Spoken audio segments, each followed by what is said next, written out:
All right, welcome back to the weekly SKTLs crypto slash community call, as we do every Wednesday at 4 p.m. Eastern Time. We got Cody Willard from Trading with Cody, hedge fund manager Cody Willard. We have the chairman of the Planetary Society, Mr. Dan Geraci. We have hedge fund analyst Bryce Smith with us today. And we have just Joe Anderson, the American badass. How you doing? God. Everybody's good, I think. Everybody's Yeah. laughing and stuff. We came into this call talking about the fact that nobody will laugh at themselves, but we were all laughing at ourselves for saying it. So, Yeah. And at each other without admitting it. So Yes. There you go. no, I'd never laugh at other people. I'm too nice for that. Wrapping up a rough day for the markets and a rough week so far for Rocket Lab, which I guess is the topic du jour to start. Yes. Let's talk about that because there was an early morning failure. I was wondering why I was getting alerts that the price had like gotten smacked by like 20-30% pre-market, and hours earlier there was a failure of sorts. And to close that circle, the stock did come back intraday, closed down maybe 6 or 7%, but then gave back another 4% today. So net, it's down more than 10% off that news. And frankly, Rivian yesterday was down 7% also. So like the markets, as you mentioned, did crash. We'll hit on that in a moment, I'm sure. But yeah, the Rocket Lab had done 41 launches in a row that worked, and this one did not. And space, as we've discussed on these calls forever, and as everyone knows, space is hard. Doing it consistently is even harder.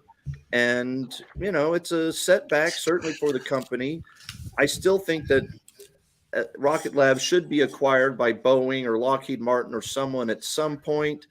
But this certainly, the financial model that Bryce and I keep up is, we're going to have to have some reductions, to the next year. Probably some of the launch that they were supposed to do this year will slip into next year, and the company's not profitable yet either. So it's not like they have a big cushion, but I still think they'll get to the other side without maybe have to raise a little more money along the way, but I still think they'll get to the other side and be one of the few currently existing successful space stocks, not to be confused with companies. Dan Geraci. Well, the problem companies like Rocket Lab and others have who are trying to build a launch business is they have SpaceX as a problem. When you have a market leader who has a great track record, everyone gets compared to the market leader. Once upon a time, the market leader was NASA. And people said, "Oh, don't try to do commercial. You're never going to be as dependable as NASA." The Russians are still launching Soyuz capsules, 1960s technology. Why? Because it works. And they are miserably old pieces of technology, but they work. So why change it? But the reality is that for somebody like Rocket Lab, it's going to happen for all of them. And when you're launching rockets, you're supposed to launch them successfully. When you don't, you're going to get hammered. You're not going to get credit on the upside with a stock if they have launch number 44, 45, 46 go up. But boy, you have one fail and people run for the gates and create a nice little intraday trading opportunity, or maybe it lasts a few days. And I don't think it's going to be Lockheed. I hope it's not a Lockheed that buys Rocket Lab. Might be nice if you're a shareholder because you might get overpaid, but Lockheed doesn't do anything cheaply. And if you want to see the cost of launch hit a wall, if you want to see the price of Rocket Lab launches go up, let the finance department at Lockheed get a hold of the business because it'll suddenly overnight be the most expensive launch you could possibly find. I think there's antitrust issues. as well with that kind of thing. I think the private industry needs to stay private. I think the primes need to stay out of it. I think they need to do what they do best, which is build stuff and integrate stuff. And, Boeing, same thing. Um, you know, you might say, well, they're a transportation company. They build airplanes. It's more consistent with their business model. There's nothing consistent between airplanes and rockets. And that's their historical business because of good old young Mr. Boeing when he started the company. But today, let these rocket launchers survive on their own. Let them build a business that's sustainable the way SpaceX is. Because if we don't, we're going to lose the independent thinking, the entrepreneurial spirit, and the low cost access to space that is spurring this economy. We'll kill it if we let the primes buy these companies. I'll just push back on the fact that there could possibly be any antitrust pushback. I mean, the Republican Democrat regime might throw a headline at some point and be like, "We're going to investigate this merger for antitrust stuff," but they always, maybe the Republicans it's and Democrats love big business, and they haven't won a court case in antitrust, and I don't know. yeah. I think antitrust is the wrong term. I used an old term. I think it's going to be a concentration issue in the hands of too few players, because if that's a precedent with a Lockheed, then you could lose the independent launch capabilities in this country to a handful of government contractors. And I don't know, frankly, that the government, and specifically the Defense Department, would want to see that happen. That's a good point. It might not be antitrust, but no, just even sort of the Defense Department itself trying to keep things separate. Too few hands. Dan, the company they launched for, they were trying to send the satellite up there for, is Capella Space. I've seen Capella's name around quite a bit as a space imagery company. You know anything about them? Yeah, well, that's exactly what they are. I mean, they're. I was talking with some people earlier today. The Earth observation market is going nuts. And so you're going to see the vast majority of satellites launch in the next several years being specifically for Earth observation. And I think that, a Capella, a lot of these, this is horrible for Capella because they are depending on getting some early hardware up there for their imagery products. And so, if you're a subscriber to Capella's service, you can go online and get what you want. You don't have to do some big, kind of a corporate level, enterprise level relationship is what I'm trying to say. It's imagery products. That's what they do. And single aperture radar type imagery, which, there's going to be thousands of them, but they're a sharp young company, and I've got all the faith in the world in them. But here we go again. You've got great technology, and you can't get it to orbit. And Dan, it sure does seem like there's a lot of startups that are on their way to getting constellations of Earth imagery satellites up there. Let's just run through a few. Planet, for example. There's old Maxar, which is old school, been up there for decades. But more recently, there's Planet. There's Capella. There's what are some of the others? Black Sky. Thank you. And when we say Earth observation, it's such a big term. I mean, it could be Earth observation for deforestation, Earth observation for monitoring the structural stability and integrity of dams. If we had that capability up there mature, Libya might have been avoided with those tens of thousands of people who died with a dam breaking.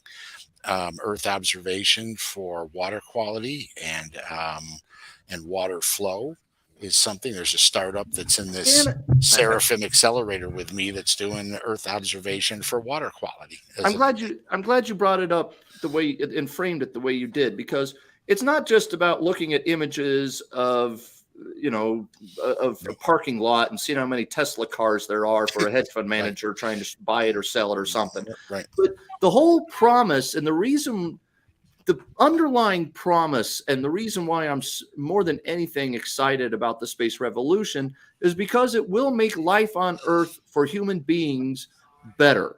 And probably for animals better. Like there'll be less Amazon rainforest deforestation. There'll be better tracking of supply chains, and there'll be better ways of making sure that someone who's in middle of nowhere actually could reach out and get help if they need it, or if they're being attacked, they could stream the video. The things that we will do, including like feeding the world with being able to maintain and grow crops faster and better because of Earth observation from soil content, moisture content, everything that the satellites bring. The promise of it all is making life better for human beings. Yeah, satellite spectroscopy, which can look at any surface on the Earth and break it down into its component elements and, check the nitrogen level in a lake and see if there's a harmful algae bloom coming that's going to choke off oxygen and have a massive fish die off, which happens a lot now with all these algae blooms. The notion of, not just the observation, but the ability to connect people and provide them what they need to be able to have better agriculture. So you've got remote areas where they don't even have cell phones. There's 3 billion people without any connectivity on this planet, 40% of our population. And so bringing them the ability to manage their own little world a lot better is going to improve things for everybody. And of course, the animals all benefit. I mean, it's not like they live in one area and we all live in another. And Dan, you said something there that I think is also part of what space does, and whether it's space observation, I guess specifically does, is it really drills the point home that the planet is where we live, not a country necessarily. Now, I'm very pro United States. It's the best, most safest, and upward mobility enabling, wonderful time and place to be alive here. But you said 40% of us don't have cell phone service right now, and by that you meant connectivity to the internet. You meant globally, and that's neat that you're and that's part of what space does. You look down on that blue ball called Earth, and you're like, oh my gosh, it looks fragile too from up there. It doesn't. Carl Sagan's famous saying, "Pale blue dot." A great book for anyone that really wants to read it. But everything that's ever existed, every bit of history, everything happened on that one little marble suspended in space. And it's interesting because when you get to that level of looking at it, people try to poo-poo the NASA planetary science budget. Why are we sending probes to look at Jupiter and Mars? Why are we doing all this stuff? We do planetary science to understand what happened on other planets so that we can better understand our own. Mars is the best one because we know that it had water. We know that there were, it has all the signs of having had oceans and lakes and rivers. What happened? Is that something that can happen to us? What caused Mars to lose its atmosphere? What caused all that water to just evaporate into space because it stopped, rotating at the right speed? It lost its gravitational pull to keep an atmosphere on the surface. Is that something that could happen to us? And so when you hear about planetary science, we study other worlds to better understand our own. And now that we're finding other planets with the Webb telescope that have atmospheres, that have methane and CO2 and are showing signs of, biology produces methane, what's going on these planets? We all need this. We need this to better manage our own planet because we've done a pretty crappy job of it for the most part. Success has a price. I read something the other day that they're exploring I don't remember which nation was doing it, but they're might have even been the United States, but the idea was that bringing back some of the crust from Mars would help figure out if there had been life in addition to just oceans. beat the fire. Five of us here. Who believes that there was intelligent life on Mars, say 1 billion years ago, 500 million years ago? I don't know, 50 million years ago. In the past? Yeah. I think so. Fascinating. I think so. I don't know. I'll go with yes because Dan said yes. No, but you know what? I mean, we're finding evidence on Earth right now that there was an advanced civilization that was, antediluvian before the flood that was advanced. There's evidence emerging now that maybe the pyramids were, the Egyptians moved in and occupied. They didn't build. There's a lot. Well, don't we supposedly have a giant pyramid in Antarctica that is being uncovered potentially? I mean, who knows if that's... Well, there's pyramids on every continent. There's dozens and dozens of pyramids in China. They're off limits to the public. They're covered with farms, and they look like strangely geometrically perfect little mountains. But there's a lot of history that we're uncovering. Maybe some people know it, most people don't. But I don't think you can rule anything out. And the fact that there could have been life on Mars just the way there is here shouldn't cause anybody to have a heart attack. I don't think we can move on from this topic until we hit on the Cabana. Can you pull up the Mexican miniature aliens? We're just going to have where they cut into it. Was you're going to have to at least just be like, no, this is not real. Come on. I saw a GIF on that had part of the head removed, and somebody was holding it and said it's cake. It was a cake. Well, have you ever seen the Netflix show Is It Cake? The fact that he has been forced to watch Is It Cake or Not on Netflix with my daughter, his niece, his cousin, I guess, at my house. Well, good. They'll have lab tests. That's great. Yeah. It's funny. What they need to do is send it to 23andMe and have them test for human beings and That's right. That's right. Yeah. Seems like that'd be pretty straightforward, don't you think, Cabana? Yep. Yeah. What DNA would you? Yeah. Okay. Never mind. I'll just not go there. I'm going to go with part of it is like that's probably got like a human pelvis or something, and then like those are like dog legs, the top of a dog leg, but connected to a cat yes, leg. They bend the opposite way. Yeah. Yeah, like it's all. That reminds me of the old brain teaser. If your legs bent the opposite way, what would a chair look like? There's one to think about for a while. It sounds like Aristotle. A is a chair is a chair. But, Cabana, we got like 10 more minutes. Stuff. Do you want to hit on crypto? Is there any crypto news, or should we just talk stocks with the crash today? I think stocks are probably more timely right now, just with the Fed day, and we all as trading with Cody subs, we kind of make fun of the hoopla that goes around the Fed, but it is a big deal. You always have like Gundlach on the CNBC come on and talk about what Powell said, and they dissect every word, and so I guess it's higher for longer. That's what you've been saying for a long time now, about a year at least. Yeah, I think that's here. Let's do this real quick. Can we share my screen? I always like to go to. Hold on, let me go back to you guys. Put the Christmas tree up again.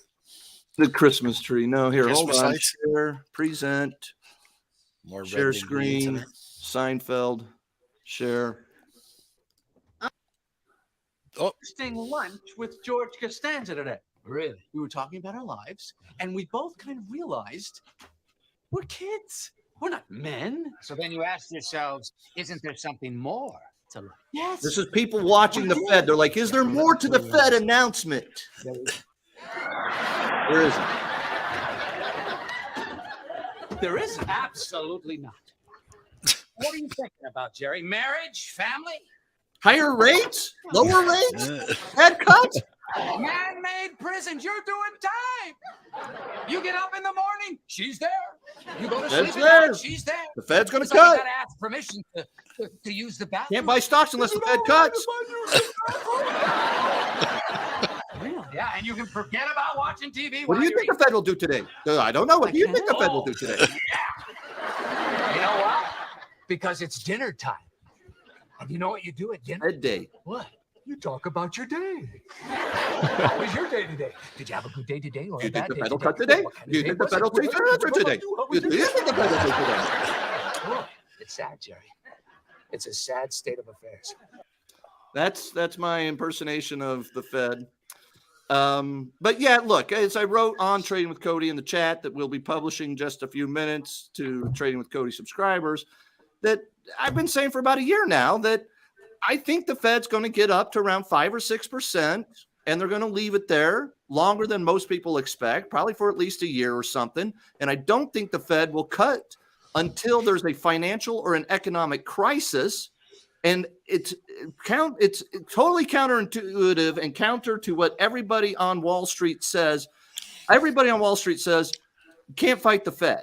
But if you go back and look, when the Fed has been cutting rates, it's often because they're reacting to a market crisis and the markets are crashing, at least initially. It's not until they're finishing up the Fed cuts that the markets really start to take off. And then if you go look, the reason the Feds are raising rates is usually because the markets are strong and they're trying to tamp that down a little bit and build their ammunition while they can. Now, in my lifetime, over the last 25 or 30 years, the Fed has basically been a steadily lower interest rate. The Fed put where it didn't matter if if the markets crash, the Fed would always cut rates and try to ride to the rescue somehow. But part of it is that we got to zero.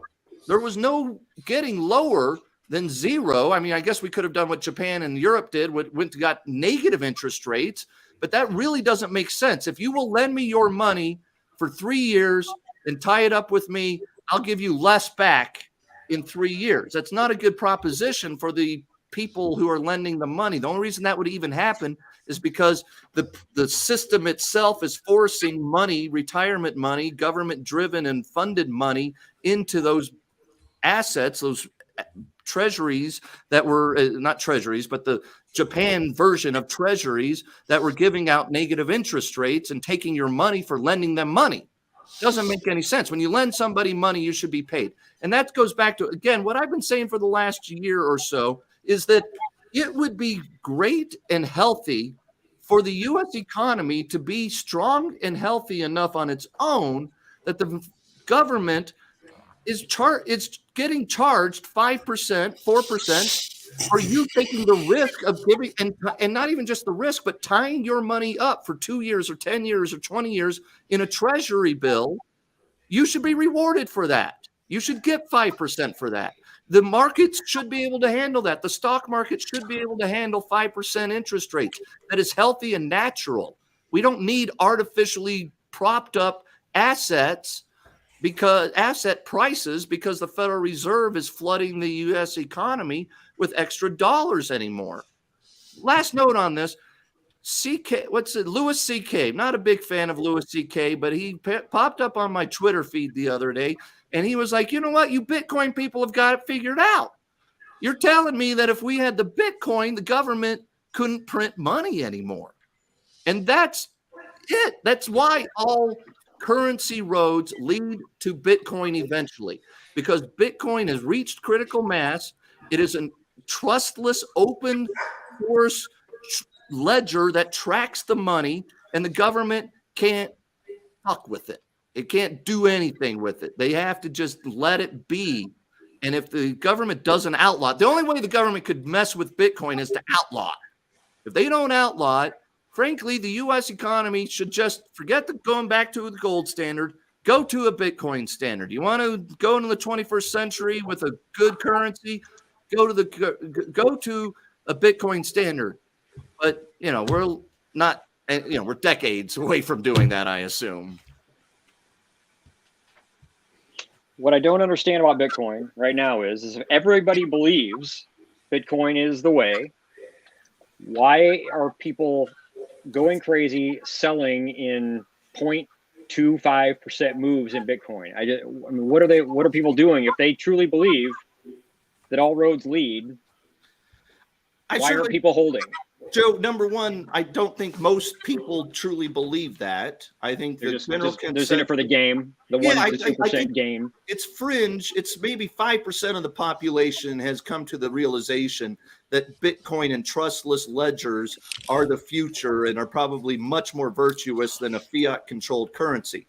But 90% of big money, 90% of institutions, 90% of very wealthy people still want the US dollar to dominate. They want the US dollar to be the reserve currency to buy oil from Saudi Arabia. They want all of that game that has been in place through, I don't know, almost 100 years, basically, more than 100 years in the case of the Federal Reserve's existence. And on top of that, there are shorts. There are guys out there who will actively go out and figure out ways to borrow Bitcoin through futures exchanges or through other ETF things on the market that are Bitcoin related. And they're going to sell Bitcoin. They think the thing's going to zero. They think it's going 90% lower than this. And See, so, this is the problem. Bitcoin, crypto generally, this is a currency that's being traded. This is not the dollar. People don't understand how the currency trading happens. They don't know that there are people trading every currency on the planet every day, all day, 24/7. Bitcoin came into existence acting like a security in that it was a transaction purchase. I'm holding it, I'm selling it, I'm buying it, it's up, it's down.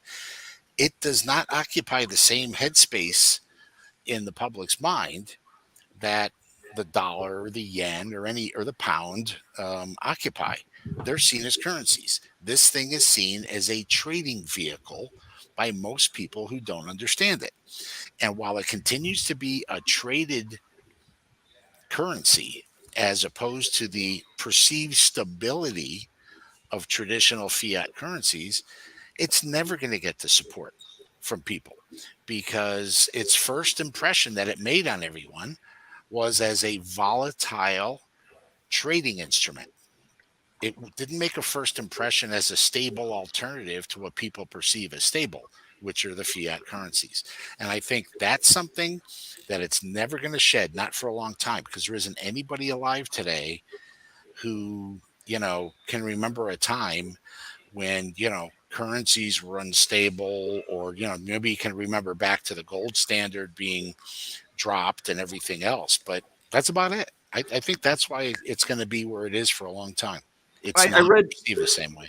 I read an article over the weekend that talked about the fact that the yen carry trade has actually been more profitable than the S&P 500 this year. If you had borrowed money in yen and then purchased assets like treasuries that are yielding 5% in the United States over the last 6 months, with the 5% return on that treasuries, not to mention the shift of yen versus dollar, it's actually been really profitable, like for the first time since I first got to Wall Street in like the late 90s, early 2000s. And that still exists, that people are doing carry trades using currencies that have low interest rates and purchasing stuff in environments that have high interest rates. And the Bitcoin currency, I think, Dan, you're right, that it still pretty much occupies a space as like a gold like holder of value kind of thing. And the fact is, you're still not buying coffee with Bitcoin.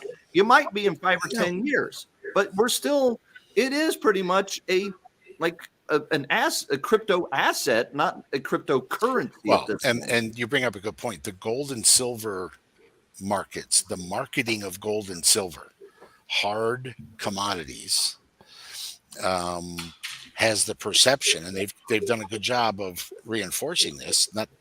Obviously it's true, but the physical delivery, the physical ownership and possession of a hard currency value like gold or silver or platinum, people perceive that as a much more stable thing than crypto because it's intangible to them. Tangibles are going to have more value than intangibles, and that's the perception. So it's finding its place, and it's having a hard time finding where it's supposed to sit on this bus when it comes to currencies.